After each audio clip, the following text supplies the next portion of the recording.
because I actually predicted it.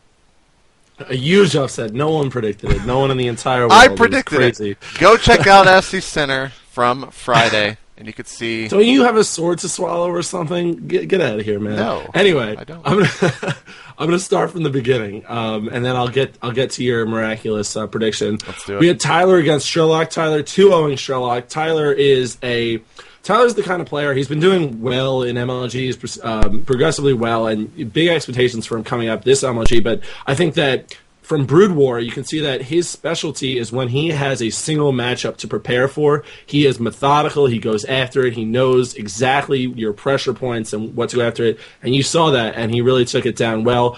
Sen versus Phoenix, I made the classic mistake in predicting for Phoenix here, mainly because I'm a moron, but also because I made the classic mistake of, well, I haven't seen Sen play all that much lately because I haven't been watching the GCPL, so he must not be doing that well. I'm an idiot. Actually, it's Phoenix who is not playing that well. Sen won it here quite convincingly. In the next matchup, Thorzane over Fruit Dealer in the big news of the weekend, as JP has pointed out so politely that he did predict. Well done to JP. That was a really, really fun match to watch. Even if Fruit Dealer didn't play in tip-top shape there, Thorzane really earned it. It was much more a Thorzane win than a Fruit Dealer loss. So good job to Thorzane. And it was cool to see the Korean netizens' reaction whereas every other match where Koreans were involved, there were excuses about, oh, there's 2 seconds of lag here, oh, this and that. Thorzane, they gave it to him. They said Thorzane played really well. They were saying, oh, Fruit Dealer kind of dropped the ball there, but they were maybe begrudgingly giving Thorzane his due. So kudos to Thorzane. I'm excited to see what he can do from here on out. Then Boxer took 2-1 over Night End in a couple of interesting games. What did you think of that series? I went into it hoping that Night End would win and we'd see another big upset. Game 1, he supply blocked himself for a good amount of time, actually. Game 2, it was really night and day difference. He played pretty well in Game 2. And then Game 3, Boxer just... I think that was the game where Boxer just outlasted him and eventually just pushed after some initial aggression from Night End. But it was a pretty exciting Day 1 for TSL 3. And Day 2 was... I mean, if we had some upsets on Day 1, Day 2 is actually pretty incredible. Biggest upset of the day, of course, was MC defeating Ciara in the opening game. I'm trolling that everyone knew that was going to happen no matter what. Loner took Game 1 against White Raw, though, but then White Raw came back and took the next 2. Those were some pretty exciting games. Loner pretty much doing the same thing almost every game. I think White Raw kind of caught on to that and eventually just I got the army that really pushed them over the edge over Loner. And then we saw Hasuobs versus Huck. PvP doing what PvP does best and being completely batshit insane. Huck, you need to check the back of your base for pylons more, I think, is kind of what we're going to talk about in Game 3. The other 2 games were a little bit... Well, Game 2 was on Terminus. Okay, Game 1 is the one where he had Blink, and he ended up losing because of that. Game 2... What happened in Game 2? I actually don't remember. When Huck won. Putting you on the spot, Patrick. Yeah, geez, I'm trying to remember this. It wasn't a memorable win because, like, Game 1, he did a 3-gate, or he did a 4-gate against a 3-gate, and then Hasuobs actually defended against that. I don't remember what happened in Game 2 on Terminus. I remember Game 2 now. Game 2 was the dance, the very elegant dance in the middle where Hasuobs was running around and around and around. Huck had the superior force in the middle for much of the game, but Hasuobs was being really, really slippery about it, but never could get the lead. I remember now because there were so many points in the game where the TL thread would blow up and be like, I can't believe Hasuobs still has anything out on the field. They would pass like 2 ships in the night, man. They were just missing each other. Huck was on the verge of winning for most of that game. Was that the Immortal game? I couldn't tell you. Man, that game is just blanked. I guess because like Game 1 and Game 2 were so were exciting in the sense that Game 2 just kind of it was what it was. I guess it was what it was. What about Jinra Moro? I had not watched that yet, but from what I heard, you haven't watched it, man. I heard that Baneling's pretty good unit. So many Banelings. It was awesome to see. So Jinro made the same mistake several times. He walled in with barracks, pure barracks. and felt safe and got complacent. And Morrow saw that. Morrow did high economy Baneling bust, maybe a dozen Banelings, and just wrecked these barracks. Came in. He did it several times, especially in the last game, if I recall. And he just.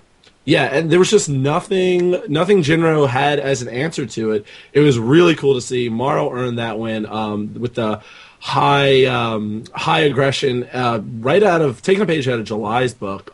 So it's going to be interesting to see how that translates. They are very similar down. in style, actually. Now that I think about that, very, very aggressive players.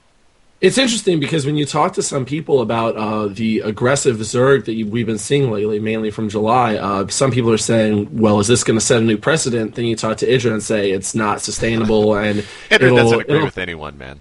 Right, well, he's like, it'll go away in a second. Idra notoriously going for the macro game, so maybe take that with a grain of salt. But it's going to be interesting to see how he uses this going on. Of course, TSL with great coverage. That means that you can see interviews with all the winners, including MC, of course, with another great interview talking trash about how he didn't even practice for Sierra, and then Sierra didn't GG, so he was like, oh, got to embarrass him game 2. So he did, and it was great. I mean, MC's the man. What's going on with the Season 1 milestones? So Blizzard has announced, since the ladder is closing, so to speak, tonight, that they are going to be giving these milestones, and basically all that a milestone is a cute little graphic that you get for being top 100, top 50, top 25, and top 8. 4 different ones for each of the 6 divisions. And then also they're going to be putting in the Grandmaster League milestones here with the next Season 2 starting, I think, next Tuesday. So pretty cool stuff. It's kind of just... it rewards the players, so to speak, and gives them something kind of aim for maybe on this last night, since there really isn't like a tournament or anything that they're going to be drawing from for the end of the ladder season. But apparently ads have come to GOM TV, Patrick, and what are those ads telling you to do? Play World of Warcraft nonstop, which is funny because I think you just canceled your World of Warcraft subscription. Indeed. God bless you, child. You've done the right thing. But now they want the chains are off. The chains are off. Ah, man, you walk away and they keep pulling you right back, though. All I get is World of Warcraft nonstop. And for the original, too. The commercials are for original World of Warcraft, not even counting. It's like, what are you trying to tell me, Blizzard? Get your shit straight. But it's interesting to see GOM TV finally taking that. It was an upgrade to the GOM player, and it's working out well for me so far as the actual software, which has been... let's just say the GOM software is not always the greatest, but this upgrade was pretty decent. Moving right along, big IGN announcement of an announcement happened, and on April 4th is when the actual announcement will take place. It's interesting to think about what it's going to be, because there were a bunch of pictures posted, and the people involved were Edward from Root, HG Starcraft, Evoli from Six Jacks Gaming and Control Select, Axelow Chef, Cat Spades, and Pain User. So you're wondering, is it going to be NASL because here's in Control, or is it going to be HG Starcraft's tournament coming up, which IGN is sponsoring?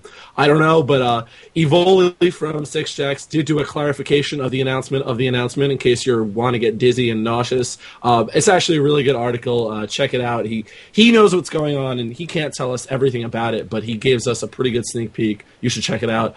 Also, MLG interviewed Idra. Did you happen to catch that? Yes, I did happen to catch that, Patrick. We interviewed Idra. It was Do you happen to work at MLG? it was a quite long interview, if I remember correctly. So go check that out. I think it's kind of already buzzing around on the forums and over on Reddit. So if you can't find it in the description below here, just go check out Reddit and Team Liquid. And last but not least, State of the Game tomorrow will feature Zake, I think. I got to ask him how to pronounce it, because people just call him Sock. Some people call him Zake.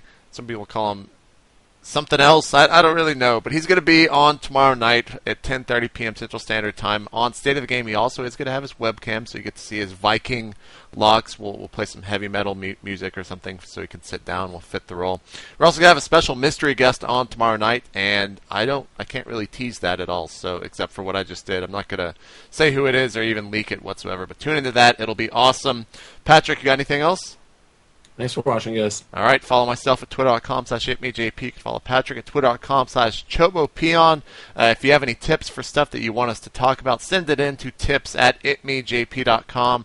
And also, we're going to be doing this every day at 5 p.m. Central Standard Time. You can find the link over at itmejp.com, or you can just go to the Team Liquid thread or the Team Liquid sidebar and look at the event calendar. It should be there as well. Thanks for listening, guys. We will see you tomorrow. This is the SC Center, and for Patrick and JP, we are out. See you guys.